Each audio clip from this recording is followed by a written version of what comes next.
नमस्कार, स्वागत, वंदन, अभिनंदन सभी लोगों का। स्वागत है आप लोगों का यूट्यूब डिजिटल प्लेटफॉर्म पर। आज हम लोग पंचायती राज व्यवस्था का इतिहास पढ़ेंगे बेटा। और पंचायती राज व्यवस्था आज जो आप लोग जो परिदृश्य देख पा रहे हैं, ये प्राचीन समय में कैसा था।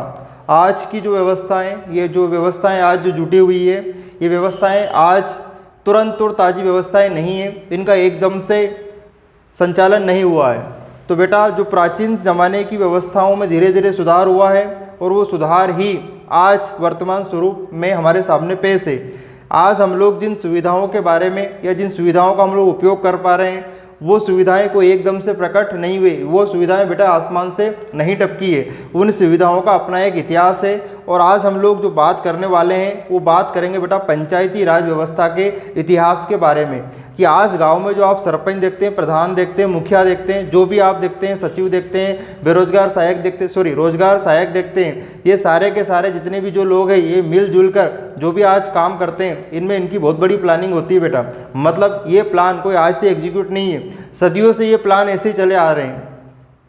ठीक भाई। तो आज जो भी व्यवस्थाएं हैं, ये सारी व्यवस्थाएं कोई एक दिन की है नहीं बेटा, ये बहुत प्राचीन समय से ये कर्म करते आ रहे हैं। ठीक है। तो आज हम लोग बात करेंगे कि आज हम जो व्यवस्था गाँव में देखते हैं पंचायती राज व्यवस्था की, ये व्यवस्थाएं प्राचीन ज़माने से चली आ रही है। तो सबसे पहले हम लोग बात करते हैं बेटा हड़प्पा सभ्यता की। हड़प्पा सभ्यता के लोग शहरी थे, शहरों में रहते थे, इसलिए बेटा वहाँ पर ग्रामीण पंचायती व्यवस्था के कोई उल्लेख नहीं मिले हैं। आपसे क्वेश्चन पूछा जाए कि पंचायती राज व्यवस्था के उल्लेख मिले, तो मना कर देना कि नहीं मिले। क्यों नहीं मिले? बोल देना हड़प्पा सभ्यता के लोग शहरों में रहते थे और पंचायत की जरूरत गांव में थी, इसलिए वहां पर हड़प्पा सभ्यता के कोई प्रमाण नहीं मिले। मना कर देना। पड़ गई सूझ बेटा। और अगर एग्जामिनर हाँ करवाए तो तमाचा खींच देना, ठीक है, और मेरे पास भेज देना, ठीक है, कि जितेंद्र सर से जाके बात करो। पीछे क्लियर भैया? अच्छा, फिर आगे बात करते हैं वैदिक सभ्यता। बेटा वैदिक सभ्यता में लोग गाँव में रहते थे, गांव में निवास करते थे, इसलिए वहाँ पर पंचायती राज संबंधित व्यवस्थाओं के कुछ प्रमाण मिले हैं। एग्जैक्ट ऐसे के ऐसे नहीं मिले जैसे आज वर्तमान में हैं। समझ में आया मैटर?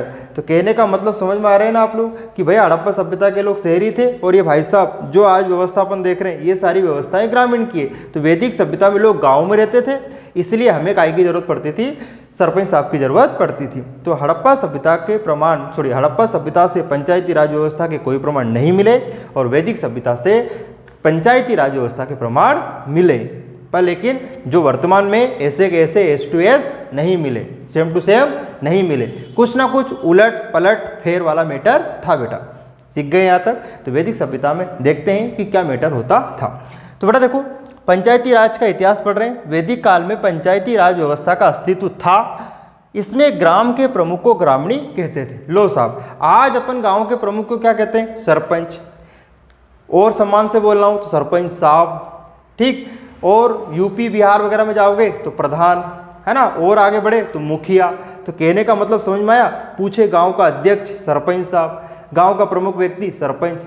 अरे पिक्चर क्लियर है कि नहीं है? पिक्चर क्लियर है? तो पिक्चर क्लियर है तो बेटा सेम टू सेम प्रोसेस वैदिक सभ्यता में भी ऐसा प्रोग्राम होता था कि गांव के प्रमुख को सरपंच नहीं कहते थे, लेकिन गांव का प्रमुख तो होता था ना।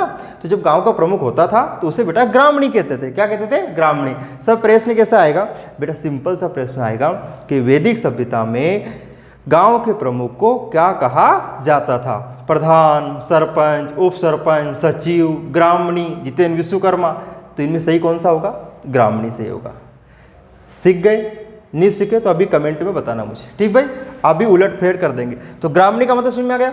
उत्तर वैदिक काल, वैदिक सभ्यता में थोड़ा सा आगे बढ़े तो उत्तर वैदिक काल में ग्राम के, किसके? ग्राम के ऊपर राजा शासन करता था। हाँ भैया, अब यहाँ ग्रामणी था, थोड़ा सा आगे बढ़े तो ये ग्रामणी क्या बन गया? राजा बन गया। टेंशन खत्म। तो उत्तर वैदिक काल में गाँव के प्रमुख को ग्रामणी, वैदिक काल में गाँव के प्रमुख को ग्रामणी और उत्तर वैदिक काल में गांव के ऊपर राजा शासन करता था।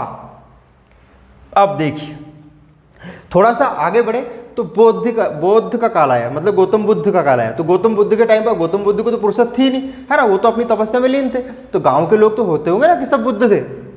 सब बुद्ध नहीं, सब बुद्धू थे। और बुद्धि से परे और बुद्धि प्राप्त करने वाला एक ही था, वो था गौतम बुद्ध। सॉरी, वो थे गौतम बुद्ध, था लगा दी, गलती हो गई, बड़े भगवान है। तो बेटा बौद्धकालीन ग्राम परिषद में वृद्ध शामिल होते थे। लो साहब, ग्राम परिषद होती थी, एक गाँव की परिषद मतलब गाँव की संस्था होती थी। ग्राम परिषद में वृद्ध शामिल होते थे। वही बेटा ओटले पे बैठने वाले लोग, अपने गांव के बड़े वरिष्ठ लोग, जिससे अपन हर काम पूछ पूछ के करते हैं, है ना। तो वो क्या होते थे, उसमें वृद्ध शामिल होते थे। तो उधर बुद्ध थे, इधर वृद्ध थे। उधर बुद्ध मतलब बौद्ध, इधर वृद्ध मतलब वृद्ध शामिल होते थे। तो वृद्ध तो बहुत सारे बेटा ये लोग बैठे हुए हैं, देखो गोल गुंडा बनाए सब वृद्ध है, और इनमें एक ये बड़े पेट का कौन है, ग्राम भोजक। कौन है बेटा, ग्राम भोजक। तो बेटा ग्राम परिषद का मुखिया क्या कहलाता था, ग्राम भोजक कहलाता था। लो साहब, फिर सर प्रश्न कैसे आएंगे, तो ग्राम परिषद में कौन शामिल होते थे, वयोवृद्ध लोग, बूढ़े लोग, बुजुर्ग लोग, अनुभवी लोग, जिनने अपने जीवन में हर चीज ठोकर खा के सीखी और आपको सिखाते हैं बाय अनुभव से, ये बेटा असो मत कर दे। तो समझ में आया बेटा। तो ये हो गया ग्राम परिषद में वृद्ध शामिल होते थे, लेकिन इन वृद्धों का भी एक वृद्ध होता था। वृद्धों का वृद्ध, जैसे वयोवृद्ध बोलते ना दादा भाई नौरोजी को, है ना, तो दादा भाई नौरोजी क्या बोलते हैं, वयोवृद्ध। तो बेटा वृद्धों का वृद्ध क्या कहलाता था, ग्राम भोजक। क्या कहलाता था, ग्राम भोजक। समझ में आया तक। तो इनके प्रमुख को क्या हुआ कहा जाता था, ग्राम भोजक कहा जाता था। आर्य लोग ग्राम निवासी थे। सिंपल सी बात है, वैदिक सभ्यता में कौन आए, आर्य आए। आर्य आए, शहर में आए, गांव में आए, गांव में आए, तो गांव में आए तो क्या कहलाया, ग्रामवासी। ग्रामवासी या ग्राम निवासी थे। इसी कारण से ग्राम प्रशासन का केंद्र बिंदु था। लो साहब, और अच्छी बात, इसी कारण से प्रशासन का केंद्र बिंदु प्राचीन समय से क्या बना हुआ है, गांव बना हुआ है। क्यों, क्योंकि गांव से शहर बने। समझ में आया कि नहीं। तो आज हम जो शहर देख रहे हैं वो प्राचीन समय में बेटा क्या हुआ करते थे, गांव हुआ करते थे। पड़ गई सूझ। जैसे आज हम लोग कहते हैं सुजालपुर में अपन क्या कहने लग जाते हैं, आंटी आंटी कहते हैं, लेकिन बेटा वही गांव में क्या हमारी काकी है। अरे समझ में आया कि नहीं आया, पिक्चर क्लियर है ना बेटा। तो वो सारी चीजें कहाँ से आई है, गांव से आई। कोई डायरेक्ट आंटी पैदा नहीं हुई बेटा, पहला ये सब क्या थी, काकी थी, अब क्या बनी है, सब आंटी बनी है। पिक्चर क्लियर है। चलो, तो ऋग्वेद में गाँवों को, ठीक है। अब हम वैदिक सभ्यता में वेद लिखे गए। अब वेद लिखे तो सबसे पहला वेद कौन सा लिखा बेटा, तो सबसे पहला वेद लिखा ऋग्वेद। जो पहला लिखा जाएगा वही सबसे प्राचीन वेद होगा। तो सबसे प्राचीन वेद ऋग्वेद। गायत्री मंत्र किसमें, ऋग्वेद में। समझ में आया कि नहीं आया, कौन से मंडल में, तीसरे मंडल में, ऐसे बोलना है। तो गायत्री गायत्री गायत्री को 3 बार बोलो, गायत्री गायत्री, त्रि मतलब 3। तो तीसरे मंडल में क्या है बेटा, गायत्री मंत्र। गायत्री मंत्र से कौन प्रसन्न होता है, गायत्री माता भी प्रसन्न हो जाएगी, लेकिन परीक्षा में आएगा सूर्य। कौन, सूर्य। समझ में आया बेटा, ठीक। तो गायत्री मंत्र डेडिकेट टू सूर्य देवता। किसको समर्पित है बेटा, सूर्य देवता को समर्पित है। तो ऋग्वेद में गांवों को उर्वरा कहते थे, क्षेत्र। तो क्षेत्र में क्या डालना है, उर्वरक डालना है। ऋग्वेदम क्षेत्रम उर्वरकम डालामी। तो क्षेत्र और ये क्या हो गया बेटा, उर्वरा।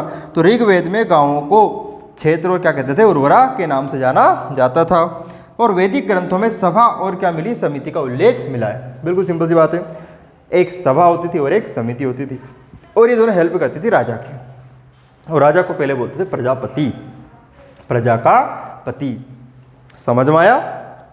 तो गांव में वरिष्ठ लोग काय के अंदर होते थे, सभा के अंदर, और आम लोग अपने जैसे लोग काय में होते थे बेटा, समिति में होते थे।